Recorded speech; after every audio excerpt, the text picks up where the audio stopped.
ओम नमः सिद्धेभ्य। मंगलाचरण के लिए सभी हाथ जोड़ लें। नमो अरिहंताणं नमो सिद्धाणं नमो आयरियाणं नमो वज्रायाणं नमो लोय सवसाहूणम्। मंगलम भगवान वीरो मंगलम गौतमो गणी मंगलम कुंद कुंदार्यो जैन धर्मोस्तु मंगलम। सर्वमांगल्य मांगल्यम सर्वकल्याणकारकम प्रधानां सर्वधर्मानां जैनं जयतु शासनम जैनं जयतु शासनम। वंदितु सर्वसिद्धे ध्रुवमचलमणोवमं गदिं पत्ते वोच्छामि समय पाउड भिणमो सुध केवली भणिदं। नमः समय साराय स्वानुभूत्या चकासते चित्स्वभावाय भावाय सर्वभावांतरचिते। महान ग्रंथ समय सार। अभी तक हमारी चर्चा इसी पर चल रही थी और अभी हमने पूर्ववक्ताओं द्वारा ग्रंथ और ग्रंथकार का परिचय देखा है और जो 3 कलश हैं अमृत चंद्र आचार्य द्वारा रचित, उन 3 कलशों को देखा है। आपको ग्रंथ और ग्रंथकार का परिचय तो ज्ञात ही है। उसी के अलावा जो 3 कलश हैं उनको भी हम थोड़ा सामान्य रूप से देख लेते हैं कि उनमें ये 3 कलशों में क्या क्या बात आई थी। तो जो पहला कलश था उसमें समय सार की वंदना की गई थी और जो दूसरा था उसमें अनेकांतमय मूर्ति को वंदन किया गया था और जो तीसरा कलश था उसमें स्वयं की विशुद्ध भावना से जो ग्रंथ लेखन था यानी समय प्रावृत उसके लिखने की संकल्प किया गया था, उसे लिखने का संकल्प किया गया था। अब हम ग्रंथ प्रारंभ करें तो उससे पहले अभी हम समय सार की पहली गाथा लेने वाले हैं। उसमें ग्रंथ में हम सर्वप्रथम प्रारंभ करने से पहले उत्थानिका आती है। पहले देख लेते हैं ये उत्थानिका क्या होती है, उत्थानिका का मतलब क्या है। जो उत्थानिका होती है, उत्थानिका में ये आता है कि जो आगे विषय आने वाला है उसका थोड़ा हिंट दे देते हैं, उसे समझा देते हैं। कैसे कि उदाहरण लें तो जैसे हम एप्लीकेशन लिखते हैं कोई, तो उस एप्लीकेशन में हम विषय डालते हैं ना, तो विषय में हम जो लिखते हैं, जो विषय लिखते हैं कि इस वजह से हमें ये चाहिए, इस वजह से ये हो गया है, तो जो विषय लिखते हैं उससे हमें हिंट मिल जाता है। उससे जो सामने वाला रहता है, जो एप्लीकेशन चेक करता है, उसे हिंट मिल जाता है कि हाँ इसे ये चाहिए, इसे ये हो गया है। तो उसी प्रकार ये उत्थानिका होती है। तो हम उत्थानिका देखते हैं। उत्थानिका अथ सूत्रावतारा। अथ सूत्रावतारा क्या, तो जो आचार्य कुंद द्वारा जो आगे जो गाथाएं आने वाली है उसी को बताते हुए आचार्य अमृतचंद्र इतनी महिमा प्रकट कर रहे हैं कि उन्होंने ये लिखा अथ सूत्रावतारा। वो महिमा बता रहे हैं कि अथ सूत्रावतारा अर्थात कि अब सूत्र अवतरित होने वाले हैं, अब सूत्र आने वाले हैं, अवतरित होने वाले हैं।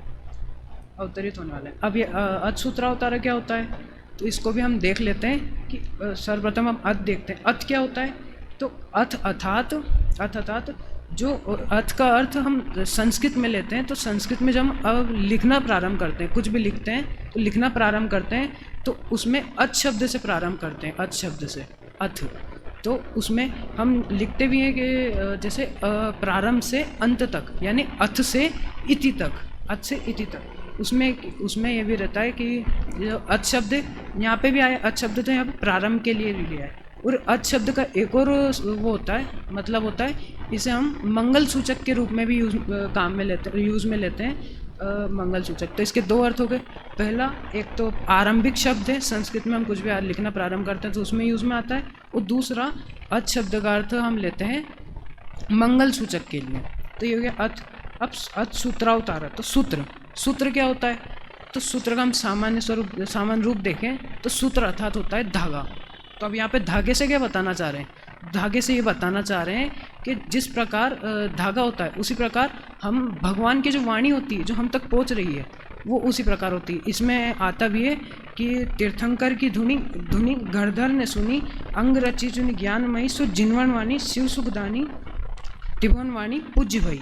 तो इसमें ये बताना चाह रहे हैं कि जिस प्रकार तीर्थंकर की वाणी हम तक पहुंच रही है, हम तक आ रही है, आ रही है वहाँ से सुसूत्र सुसज्जित होकर हमारे पास आ रही है, इसीलिए इसे सूत्र कहते हैं। उस सूत्र का हम पुस्तक से भी अर्थ देखें तो सूत्र का अर्थ प्रवचन सार की 34वीं गाथा है, उसमें भी लिखा है। वो गाथा इस प्रकार है, सुत्तम जिनोवदिठम पोगल दवप्गेहिम वर्णेहिम। अर्थात क्या कि जो पुद्गल द्रव्यात्मक वचनों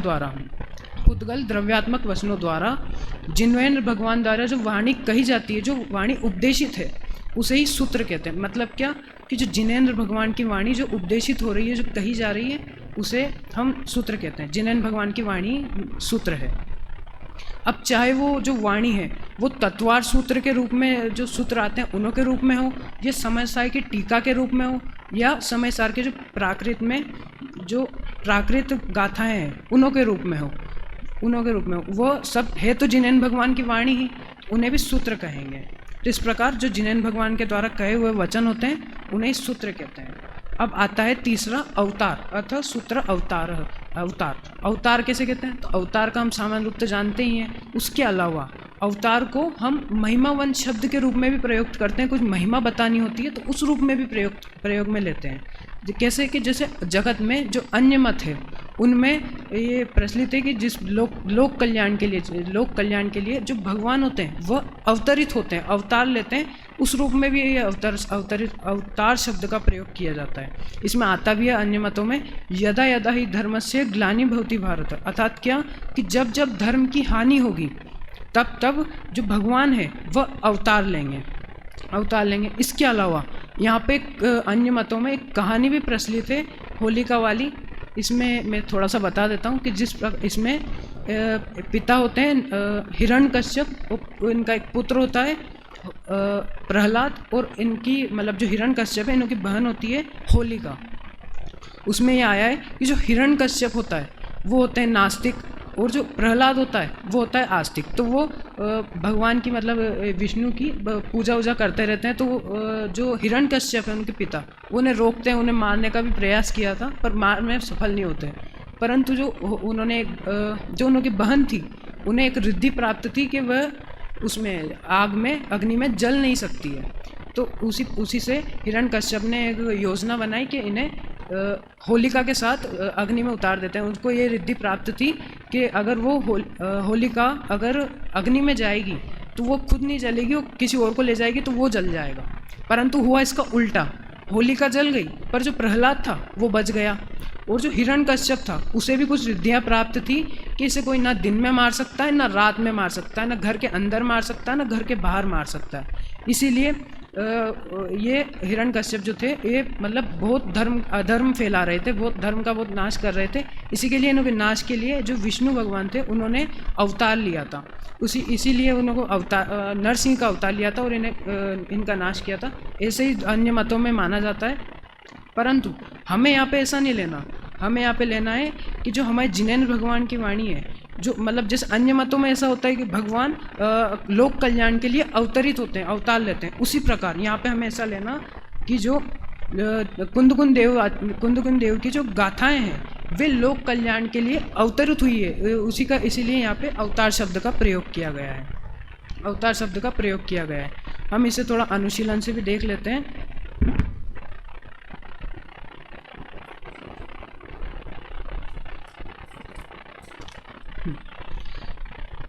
समय सार की गाथा अनुशीलन से पेज नंबर 18। इसमें आया है, आत्मख्याति के मंगलाचरण के बाद अब आचार्य कुंदकुंद देव के समय सार की मूल गाथाएं आरंभ होती है। सर्वप्रथम मंगलाचरण की गाथा है। उसकी उत्थानिका लिखते हुए आत्मख्यातिकार आचार्य अमृतचंद्र लिखते हैं, अथ सूत्रावतार। यह सूत्र अवतार, यहाँ सूत्र का अवतार हो रहा है, यानी सूत्र अवतरित होता है।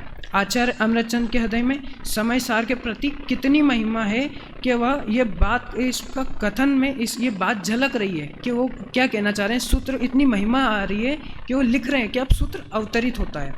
फिर आगे, लोक में अवतार शब्द बहुत महिमावंत है। जैसा कि हमने देखा, यह शब्द लोक कल्याण के लिए भगवान के अवतरण के अर्थ में प्रयुक्त होता है। यहाँ समयसार की मूल गाथाओं के लिए उक्त शब्द का प्रयोग करके आचार्य अमृतचंद्र उन गाथाओं के लोक कल्याणकारी स्वरूप की स्पष्ट उनका जो लोक कल्याणकारी स्वरूप है उनको स्पष्ट करना चाहते हैं। तात्पर्य यह है कि आचार्य कुनकुन इन गाथाओं में लोक के परम कल्याण की बात ही आने वाली है। इनमें मतलब जो अब लोक कल्याण की बात आने वाली है, इसीलिए उन्होंने ऐसा प्रयोग किया। अब हम गाथा की ओर बढ़ते हैं। गाथा का एक बार पाठ कर लेते हैं। गाथा पाठ। वंदितु सौव सिद्धे ध्रुवमचल मनोवमं गदिं पत्ते वोच्छामि समय पाहुड़ भिन्मो सुध केवली भणिदम। इसका संधि विच्छेद भी करके देख लेते हैं। वंदितु सौव सिद्धे ध्रुवम अचलम अणुवमम गदिम पत्ते वोच्छामि समय पाहुड़म इणमो ओ सुध केवली भणिदम। इसका अर्थ देख लेते हैं। इसका हम नीचे से देखते हैं दूसरी पंक्ति से। इसमें जिस प्रकार हम श्लोक में पहले क्रियापद देखते हैं, उसी प्रकार गाथाओं में भी हमें क्रियापद देखना चाहिए। तो इसमें क्रियापद कहाँ है कि जो दूसरी पंक्ति है उसमें वोच्छामि आया है। वोच्छामि अर्थात क्या? वक्ष्यामि। वक्ष्यामि मतलब मैं कहूँगा। और यहाँ पे अब कर्ता कौन है? तो मैं कहूँगा तो मैं आ रहा है ना, कहूँगा में मैं शब्द आता है। तो अब यहाँ पे कर्ता कौन है? तो मैं कह रहा हूँ, ये मैं नहीं। जो गाथा कर रहे हैं आचार्य कुनकुन देव, वो उन्हों को ले रहे हैं। उन्हों के हिसाब से यहाँ पे लेना कि मैं कहूँगा। क्या कहेंगे? कि समय पाहुड़म, समय प्रावृत कहेंगे। और इसमें फिर इणमो, तो इणम मतलब क्या? तो इस समय सार को वे कहेंगे। और इसमें एक इणम के बाद ओ आ रहा है। समय पाहुड़म इणम और ओ का ओ क्या? तो ओ का अर्थ होता है अहो को किस लिए लेते हैं? कि महिमा बताने के लिए। इसमें महिमा बताने के लिए कैसे? जैसे हमने अभी पीछे देखा था उत्थानिका में, उसमें आचार्य अमृतचंद्र जिस प्रकार महिमा बता रहे थे ना, उसी प्रकार यहाँ पे ओ शब्द है, उसका अहो अर्थ आता है, उससे महिमा बता रहे हैं। तो क्या अर्थ हुआ कि इस समय प्रावृत को मैं कहूँगा। मैं कौन और क्यों कहेंगे? मतलब इनको हम प्रामाणिक कैसे माने? तो किसके द्वारा कही गई है? तो ये श्रुत आगे आ रहा है, श्रुत केवली भणिदम, अर्थात क्या? कि श्रुत केवलियों द्वारा कही गई है। इसका आचार्य अमृतचंद्र इसके श्रुत केवली भणिदम के भी 3 अर्थ करते हैं। वो 3 अर्थ ऐसे हैं कि पहला अर्थ है श्रुत भणिदम, दूसरा केवली भणिदम और तीसरा शुद्ध केवली भणिदम। इसका हम अर्थ आगे टीका में देखेंगे। अब ऊपर ये हुई नीचे वाली लाइन। अब इसमें ये मंगलाचरण की गाथा है, तो इसमें मंगलाचरण का हुआ, मंगलाचरण आया ही नहीं अभी तक, तो आ रहा है वो ऊपर है। तो क्या है? वंदितु सव्व सिद्धे, यानी सभी सिद्धों को वंदन हो, सभी सिद्धों को वंदन हो। अब ये सिद्ध कैसे हैं? कि ध्रुव अचल अनुपम, ध्रुवम अचल और अणुवमम यानी अनुपम, गदिम पत्ते सिद्ध, सर्व सिद्ध है। यानी वो सिद्ध कैसे हैं? वे सर्व सिद्ध हैं, वो जो ध्रुव अचल और अनुपम है, ऐसी गति वाले हैं। तो ये गति कौन सी? अब हमने तो 4 ही गति पढ़ी है, मनुष्य गति, त्रियंच गति, देव गति और नरक गति। इसके अलावा कौन सी गति वाले हैं? ये तो मोक्ष को प्राप्त हो गए ना, तो ये इन 4 गतियों में तो आ नहीं सकते। तो ये गति कौन सी है? तो ये गति है पंचम गति, जो हमने पढ़ी भी है बहुत बार, वो पंचम गति है। अब ये पंचम गति कैसी है? तो वो पंचम गति है ध्रुवम अचलम अणुवमम, यानी कौन सी? ध्रुव, अचल और अनुपम। तो ध्रुव अर्थात क्या?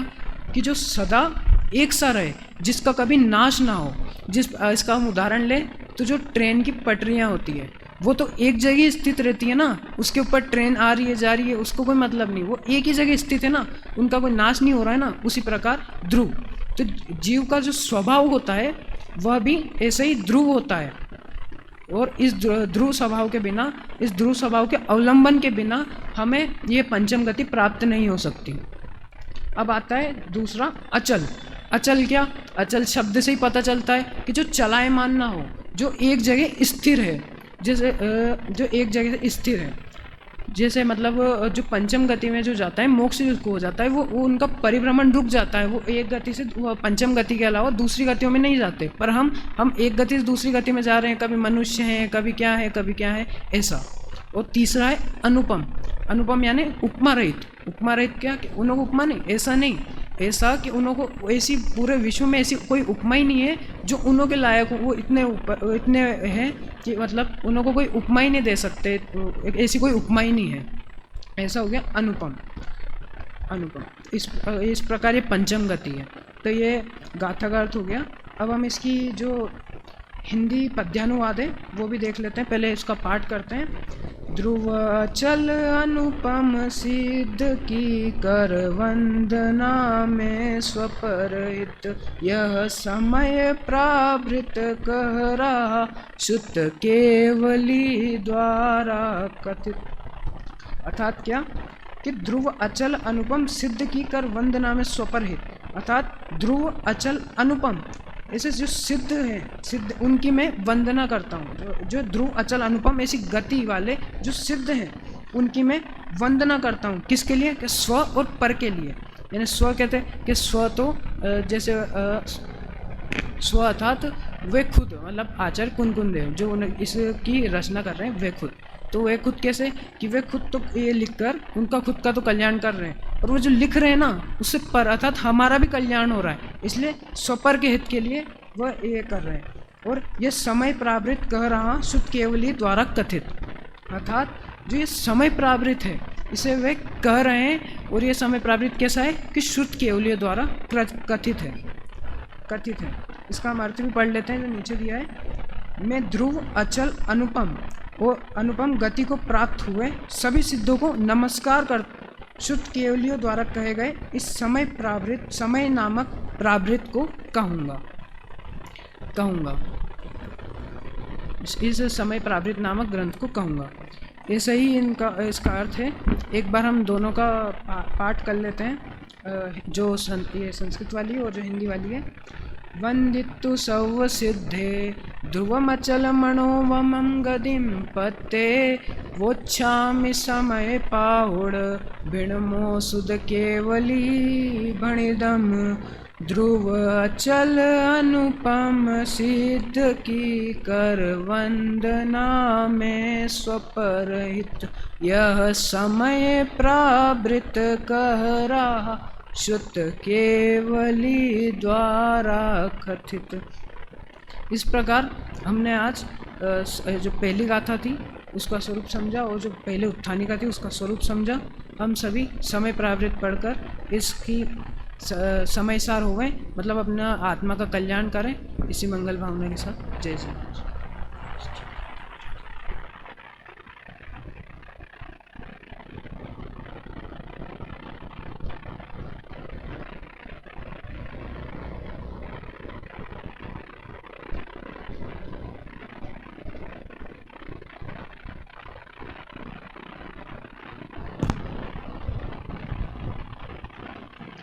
अभी हम सभी ने शास्त्री द्वितीय वर्ष के विद्यार्थियों के प्रवचन के क्रम में अक्षत जैन पिड़ावा इनका प्रवचन हम सभी सुन रहे थे। पहली गाथा के आधार से व्याख्यान आपने आज किया। भाषा और शैली अच्छी है, कुछ शब्दों के उच्चारण में गलती कर रहे थे, उस पर काम करना चाहिए। पहली गाथा के विषय में पूर्व में भी मैंने कई बार कहा है, गलत उच्चारण बहुत करते हैं विद्यार्थी, अभ्यास करना चाहिए। ध्रुव नहीं है, ओछामी का तो सही पाठ किया, पर ध्रुव नहीं है, ध्रुव है। जब हिंदी पद्यानुवाद पढ़ेंगे वहाँ तो ध्रुव बोलना है, वहाँ ध्रुव बोलेंगे तो दोष। ऊपर प्राकृत जब पढ़ेंगे तब वहाँ ध्रुव बोलना है। और वो प्राकृत है कि संस्कृत है? संस्कृत बोल दिया था बोलते बोलते। वो तो ठीक है, एक सामान्य सभा में तो सब चल जाता है, जो श्रोता नहीं जानते तो उनके लिए तो संस्कृत प्राकृत दोनों एक जैसा ही है, और यहाँ सब हम बैठे हुए हैं, हमारे लिए तो अलग है ना, तो हमारे लिए वो भी दोष दिखता है, तो ध्यान रखना चाहिए। बाकी विषय संबंधी जो चर्चा आपने की अनुशीलन के आधार से की, और अभी तो समय था 10 मिनट का और समय था, थोड़ा आगे भी बढ़ सकते थे या तो जो विशेषण आए हैं उनकी चर्चा सामान्य उसमें कर सकते थे। अब द्वितीय वर्ष में आने के बाद तो मतलब समय में ऐसा होना चाहिए कि हम रोके यहाँ से कि समय हो गया है, पूरा करो, ठीक है। अब इतना तो है सब। आपका आत्मविश्वास भी अच्छा था, ऐसा भी नहीं लग रहा था कि आप घबरा के बोल रहे हो, और शैली अच्छी थी, आत्मविश्वास अच्छा है, तो विषय भी होना चाहिए, विषय भी साथ इतना लेकर आना चाहिए कि बराबर प्रस्तुत कर दें। फिर भी रिपीटेशन बहुत हो रहा था। उत्थानिका की चर्चा आपने की, 2-3 बार अच्छा अर्थ बताया, फिर आपने अनुशीलन से पढ़ा, तो वो समय उसमें गया, और एक बात को ही एक बार कह दिया फिर उसको आप वापस कह रहे थे, तो रिपीटेशन तो बहुत हुआ। लेकिन दादा की दृष्टि में रिपीटेशन तो अध्यात्म में गुण है, पर यहाँ इसमें छात्र प्रवचन में दोष है, क्योंकि आगे विषय और नहीं आ पाता, वो समय कम है, तो इसलिए इतना रिपीटेशन करके भी अगर पूरा विषय समय नहीं ले पाए तो और चाहे तो तैयारी करके आना चाहिए। सामान्य चर्चा और करते, टीका में नहीं जाना चाहते थे तो सामान्य चर्चा और भी करते, तो काफ़ी विषय इसमें हैं, तो और भी इसमें हो सकता था, कोई दिक्कत नहीं। कल और आप विशेष तैयारी करें। कल क्या टीका लेने का विचार है कि क्या? तो टीका आप सीधा प्रारंभ करो और पूरी तैयारी करके आओ, और भी टीका के बाद का विषय भी तैयारी करके आओ। कदाचित ऐसा लगता है कि समय और है तो लेना चाहिए, क्योंकnahi शैली अच्छी है, आत्मविश्वास अच्छा है, तो समय जो मिला है उसको जाने नहीं देना चाहिए, पूरा करना चाहिए। आशा करता हूँ कल और अच्छे से करेंगे। तो पाठ शुरू करो सेकंड वाले।